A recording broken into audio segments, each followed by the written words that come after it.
Alright guys, I'm doing a review of this cola, Zevia cola. Got this at Costco and it came in a pack. And this is the last flavor, so I've tried quite a few. My favorite so far is root beer, and it's just really good. There's the ingredients. Alright, let's do a quick taste test. This one has caffeine though, so that's why I'm not a huge fan, but let's try it out.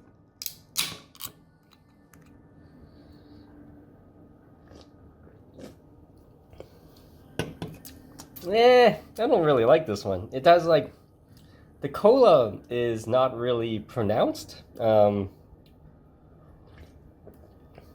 it has the hint of like maybe Coke or Pepsi, a hint, and then it's just subtly sweet. So not really a big fan. So my least favorites ones in the Costco bundle is probably the orange and this here. So, all right, guys, stay tuned for more videos.